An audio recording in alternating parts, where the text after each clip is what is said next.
ಈಗ ನಮ್ಮ ರಾಜ್ಯದಲ್ಲಿ ಏನಾಯ್ತು, ಇಲ್ಲಿವರೆಗೂ ಉತ್ತರ ಪ್ರದೇಶ ಆಯಿತು, ಜಮ್ಮು ಕಾಶ್ಮೀರನೂ ಬಿಡಲಿಲ್ಲ. ಇವತ್ತು ನಾವು ಅಂಡಮಾನ್ ನಿಕೋಬಾರ್ ಒಂದು ಬಿಟ್ಬಿಟ್ಟೆ ಅಷ್ಟೇ. ಅದೆಲ್ಲನೂ ಹೇಳಾಯ್ತು. ಈಗ ನಮ್ಮ ರಾಜ್ಯಕ್ಕೆ ಬರೋಣ, ನಮ್ಮ ಬುಡದಲ್ಲಿ ಏನಾಯಿತು ನೋಡೋಣ. All right, let's go to Bangalore rural, the top one. ಕರ್ನಾಟಕದ ಹೈ ವೋಲ್ಟೇಜ್ ಕ್ಷೇತ್ರ ಬೆಂಗಳೂರು ಗ್ರಾಮಾಂತರದಲ್ಲಿ ಕೇಸರಿ ಪಡೆ ಗೆಲುವಿನ ನಗಾರಿಯನ್ನು ಬಾರಿಸಿದೆ. ಡಿಕೆ ಬ್ರದರ್ಸ್ ಭದ್ರಕೋಟೆಯಲ್ಲಿ ಕಾಂಗ್ರೆಸ್ ಮಕಾಡೆ ಮಲಗಿದೆ. ಡಾಕ್ಟರ್ ಸಿಎನ್ ಮಂಜುನಾಥ್ ಅವರು ಬಿಜೆಪಿ ಅಭ್ಯರ್ಥಿ ಇವತ್ತು ಗೆಲುವಿನ ನಗೆನ ಬೀರಿದ್ದಾರೆ. ಡಾಕ್ಟರ್ ಮನೆಯಲ್ಲಿ ಸಂಭ್ರಮ ಕೂಡ ಮನೆ ಮಾಡಿತು. ಗೆಲುವು, ಈ ಐತಿಹಾಸಿಕ ಗೆಲುವು ಏನಿದೆ, ಇದು ಯಾರಿಗೆ ಸಲ್ಲಬೇಕು ಅಂದರೆ ಎಲ್ಲ ನಮ್ಮ ಕಾರ್ಯಕರ್ತರಿಗೆ ಸಲ್ಲಬೇಕು, ಎಲ್ಲ ನಮ್ಮ ಪ್ರೀತಿಯ ಮತದಾರ ಬಂಧುಗಳಿಗೆ ಸಲ್ಲಬೇಕು. ಅವರು ಕೇವಲ ಮತಗಳನ್ನು ಮಾತ್ರ ಕೊಟ್ಟಿಲ್ಲ, ಅವರು ಪ್ರೀತಿ ಕೊಟ್ಟಿದ್ದಾರೆ, ಅವರ ಹೃದಯವನ್ನು ಹಂಚ್ಕೊಂಡಿದ್ದಾರೆ ನಮ್ಮ ಜೊತೆ. ನಿಜವಾಗ್ಲೂ ಆ ಪ್ರೀತಿ ಅಭಿಮಾನಕ್ಕೆ ಬೆಲೆ ಕಟ್ಟೋಕ್ಕಾಗೋದಿಲ್ಲ. ಅದನ್ನು ತೀರಿಸಬೇಕಾದ್ರೆ ಬಹಳ ಶ್ರಮ ಪಡಬೇಕು ನಾವು. ಬೆಂಗಳೂರು ಗ್ರಾಮಾಂತರ ಅವರನ್ನ ಸೋಲಿಸಲಿಕ್ಕೆ ಸಾಧ್ಯ ಇಲ್ಲ. ಆ ದುರಾಂಕಾರದ ಮಾತುಗಳನ್ನು ಹೇಳಿದ್ರು. ಈ ಭಾಗದ ಜನತೆ ಇವತ್ತು ಅವ್ರಿಗೆ ಉತ್ತರ ಕೊಟ್ಟಿದ್ದಾರೆ ಅನ್ನೋದು ನನ್ನ ಅಭಿಪ್ರಾಯ. ಜೆಡಿಎಸ್ ನ ಪಕ್ಷ ಮುಳುಗಿಸಿ ಕುಮಾರಸ್ವಾಮಿ ಅವರು ದೇವೇಗೌಡರ ಅಳಿಯನ್ನೇ ಬಿಜೆಪಿ ಕಳಿಸ್ಬಿಟ್ರು. ಜೆಡಿಎಸ್ ಮೊಳಗೆ ಹೋಯ್ತು. ಪಾಪ ದೊಡ್ಡ ಮಟ್ಟದಲ್ಲಿ ನಡೆಸಿದ್ರು ವಾಗ್ದಾಳಿ ನಮ್ಮ ಮೇಲೆ.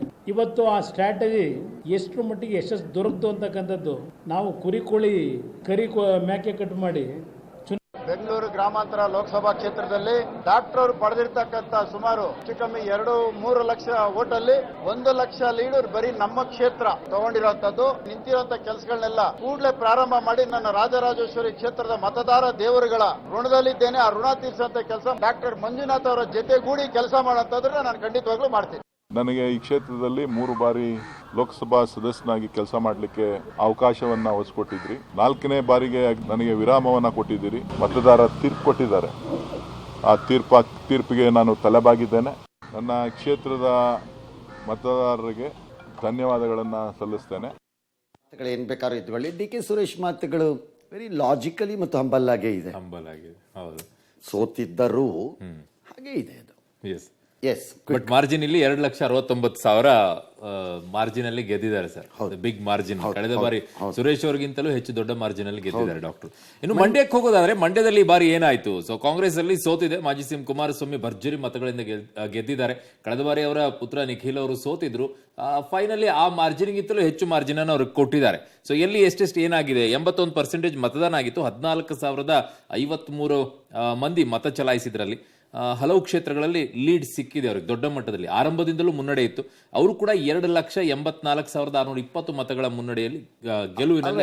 ಹಾಸನದ ಮಂಡ್ಯದ ಕತೆ ಆಮೇಲೆ ನೋಡೋಣ. ಹಾಸನಕ್ಕೆ ಹೋಗೋಣ. ಹಾಸನಕ್ಕೆ ಹೋಗಕ್ ಮೊದಲು ಮಂಡ್ಯದ ಒಂದು ಹೇಳ್ತೀನಿ. ಅವ್ರ ಅಪ್ಪ ಹೇಳಿದ್ರು ಮಗ ಸೋತಾಗ, ಮಗನೇ ನೀನು ಎಲ್ಲಿ ಕಳೆದುಕೊಂಡಿದ್ದೀಯೋ ಅಲ್ಲೇ ಹೋಗಿ ಹುಡುಕಬೇಕು ಅದನ್ನ ಅಂತ ಹೇಳಿದ್ರು. ಈಗ ಮಗ ಹುಡುಕ್ಲಿಲ್ಲ, ಅಪ್ಪನೇ ಹುಡುಕುದು.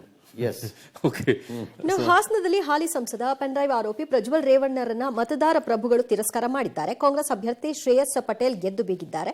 ಈ ಮೂಲಕ 2.5 ದಶಕಗಳ ಬಳಿಕ ಜೆಡಿಎಸ್ ಭದ್ರಕೋಟೆ ಛಿದ್ರವಾಗಿದೆ. ಪ್ರಜ್ವಲ್ಗೆ ಸಿಕ್ಕಂತಹ ಮತಗಳು 6,30,339. ಶ್ರೇಯಸ್ ಪಟೇಲ್ಗೆ 6,72,988 ಮತಗಳು ಬಿದ್ವು. ಗೆಲುವಿನ ಅಂತರ 42,649. ಆಲ್ರೈಟ್, ಈ ಪೆನ್ ಡ್ರೈವ್ ಕತೆಗಳು ಎಷ್ಟು ಇಂಪ್ಯಾಕ್ಟ್ ಆಗಿದೆ ಆಗಿಲ್ಲ ಅನ್ನೋದನ್ನು ನಾವು ಕಂಡುಹಿಡ್ಕೊಳ್ಳೋದು ಕಷ್ಟ ಇರಬಹುದು. But there could be some marginal impacts ಇದೆ ಅದು ಅಂತ ಕಾಣಿಸ್ತಾ ಇದೆ ಮೇಲ್ನೋಟಕ್ಕೆ. ಇನ್ 2 ವೇಸಲ್ಲಿ ಇರಬಹುದು. ಒಂದು, ಹಾಕಬೇಕು ಅಂದ್ಕೊಂಡಿದ್ದು ತಿರುಗಿ ಬಿದ್ದಾಚೆ ಹೋಗಿರ್ಬೋದು. ಎರಡನೇದು, ಹಾಕೋಣ ಓಟು ಅಂದವ್ರು ಓಟ್ ಹಾಕದೇನೆ ಹೊರಟೋಗಿರ್ಬೋದು ಬೇಡ ಅಂತ. ಮೂರನೇದು, ಕವರ್ ಅಪ್ ಮಾಡೋಕ್ಕಾಗಿಲ್ಲ ಇವ್ರ ಕೈಯಲ್ಲಿ the anti incumbency of the MP.